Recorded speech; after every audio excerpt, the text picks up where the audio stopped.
Hello, this is Ralph K. Ginorio in Part 5 of the historical background to the 9/11 terror atrocities. Parts 1 through 4 dealt with my personal experience that day as a distant witness, the events of the day, and the story of monotheism from Abraham through Moses and the giving of the Ten Commandments and the arrival in the Holy Land. Today's story should take us from the arrival in the Holy Land right up until the time of the birth of Christ. The purpose of this, I will remind people, whatever your personal faith or mine, the historical fact is that there have been few forces, few ideas in human history stronger than monotheism. If you take just one of the three great monotheistic faiths, the Christian faith, the Jewish faith, or the Islamic faith, calculating their impact is almost impossible. Taken all together, it is one of the most profound motivators of human action in all of history. So this isn't about necessarily what I believe or what you believe, this is about what they believed. And these beliefs do shape the world that we live in today, and they play a role in the war on terror that is ongoing as I speak. So, the Jews, the Hebrews, the Israelites, all go into a bar. They arrive in the Holy Land and slowly organize themselves under Joshua and conquer the land of Canaan, driving out the indigenous population and establishing a kingdom in Israel. Now, this kingdom 3,000 years ago, around the year 1000 BC, is small, but is in its region reasonably powerful, until, like other areas, it is invaded by a people of the sea. This people, known as the Philistines, takes the coastal strip of Gaza and Ashkelon and the other areas along the Mediterranean coast. The Israelites are driven inland. The Philistines seem to possess metals that are beyond Israel's ken. They are organized in a way the Israelites are not, and so the land of Israel is slowly being conquered by the Philistines. Now, Philistines, Palestinians, Israelites, Israelis. Yes, the struggle that's going on now over possession of the land of Israel, or if you will, Palestine, goes back 3,000 years. It is a land feud 3,000 years old. That means something. Grudges are kept a long time in the Middle East. One day there is to be a battle between the forces of King Saul of Israel and the Philistine army. And Saul's army is lined up on a hill ridge overlooking a valley, and the Philistines are lined up on the other ridge. And then, just as Saul is giving his marching orders, the prophet comes in from the wilderness, attended by a kid. And the prophet starts speaking, which annoys Saul. Saul tries to be devout, but the prophet just annoys him. And the prophet says God has a plan for this day. Saul says, well, I had a battle plan, but let's see what God wants to do. When you lead an army of believers and a people of believers, it does behoove you to listen to the prophet of God. So, the prophet says, we want this to be handled through champions. The Philistines will choose a champion, we'll have a champion, and whichever champion wins a one-on-one battle, they will win the day. The winner will take possession of the field, will win the war of the moment, the loser will retreat to their winter quarters and won't come back again until next fighting season.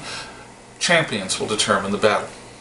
And Saul, who's nervous about the Philistine army to begin with, says, oh, okay, let's see if the Philistines go along with it. Fine, we'll send a messenger. So the messenger goes across and proposes to the Philistine leadership the idea of a challenge by proxy, a battle of champions. And the Philistines say, champions? Okay, yeah, we can do that, sure. your champion versus ours. We'll be there in a few minutes. You just be waiting. So the Philistines have accepted the challenge. Well, okay, so much for Saul's battle plan. So Saul goes about looking for the biggest, toughest warrior in the Jewish ranks, but the prophet says, no, you don't understand. God has chosen your champion. And here he is, pointing to the freckle-faced, pimple-faced boy, who's not even a man. This kid, who is probably the age or younger than a high school freshman, is a shepherd boy, wearing street clothes for the time, which is basically a light tunic, barely covers his privates, and is holding a shepherd's defensive weapon, a slingstone projector. Saul says, God has chosen a champion. And this is the champion. Okay, sure, God's will be done. It's tough to be the king. Nobody understands it. Nobody appreciates it. So, poor David, the shepherd boy, goes out onto the field all by himself. And facing him is the Philistine army, whose ranks part. And stepping through them is a proverbial mountain of a man. Combine the size of the wrestler The Big Show with the ferocity of The Undertaker or John Cena or Stone Cold Steve Austin, and you have a picture of Goliath, armored head to toe, with battle weapons, double the mass of a normal Israeli warrior, 3 or 4 times the mass of poor David. Comes slowly striding out onto the battlefield, big smile on his face, helmet.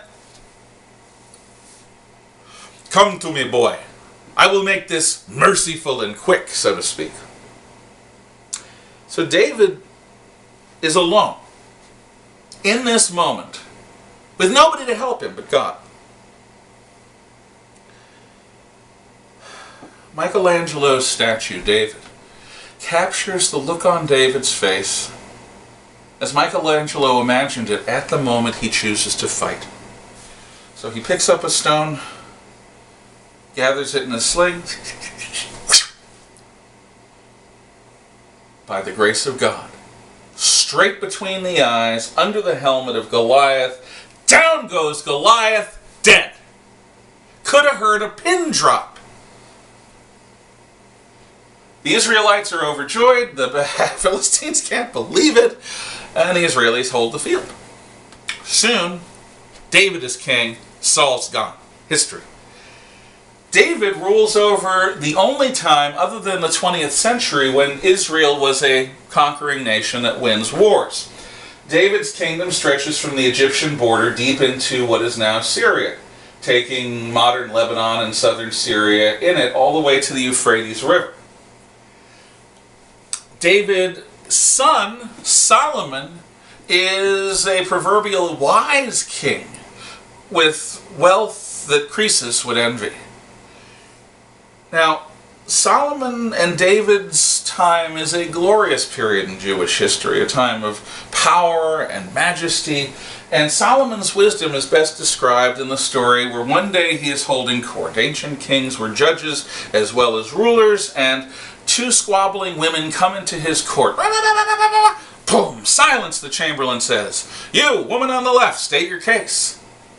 Well, this woman here has coveted my child since it was in my womb, and she wants it, and she's stolen my baby, and I want it back. And they start arguing, and boom! Silence. Lady on the right, state your case. And she says basically the same thing with the identity switched. And they both look to the king for justice. So the king... Well, this is a tough one. Yeah. Executioner, bring your sword. Put the baby on the table. Slice the baby in half. Lady on the left gets the left half. Lady on the right gets the right half. Mischief managed. Job done. Whereupon the swordman comes in. The baby is taken by guards, put on the table, and one of the women shouts, "No!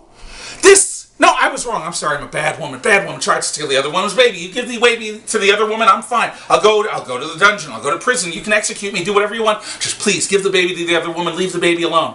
Whereupon Solomon says, "Baby's yours," to the woman who is desperately trying to get the baby and give it away. It doesn't matter whose biological child that baby was. Clearly, the woman who was begging for the baby to be given away cared more about the baby's good than about winning the argument. That's the kind of parent that child needs. The time of David and Solomon pass.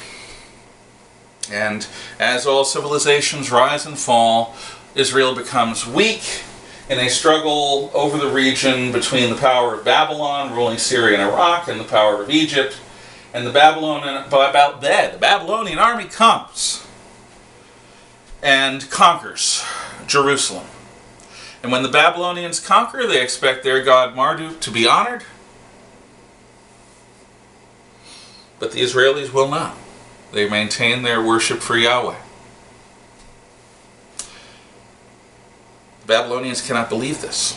We won the war. To the victor goes the spoils. It's Marduk now, not Yahweh. The Jews are stiff-necked, so the Babylonians take the entire population of Jewish Jerusalem and bring them to ancient Babylon as slaves. And for the next 70, 80 years, they do fun things like put a bunch of Jews in a cavern and give them nothing but pork to eat and see what happens. Because of the dietary restriction against eating meat of the pig. Either the Jew must maintain his faith and starve, or give up his faith and eat pig. This is the time of the story of Daniel going into the den of lions. And by God's grace, Daniel is not eaten by the lions, which impresses King Nebuchadnezzar. And then the deliverer comes, not in the form of a Messiah, in the form of the Persian army and King Cyrus the Great. In our history, the history that comes from Greece, the Persians are villainous bad guys. But in the history of Israel, the Jewish people see the Persians as deliverers. Because when Persia conquers Babylon, the slaves of Babylon are freed, and Cyrus the Great says to the Israelites, return, rebuild Jerusalem, give us earth and water and loyalty, but otherwise, worship as you will. So the Persians liberate Israel, the people of Israel return, the first diaspora, dispersion of the Jewish people, separation of the Jewish people, those who were taken to Babylon, those who remained hidden in the countryside, is finished. And the Jewish people are back in Israel as part of the Persian Empire. I guess it's going to take one more video to get to the Maccabees and to the birth of Christ. So, I'll leave it here. Thank you for your time and attention. This is the end of video, whatever video it is. See you next time.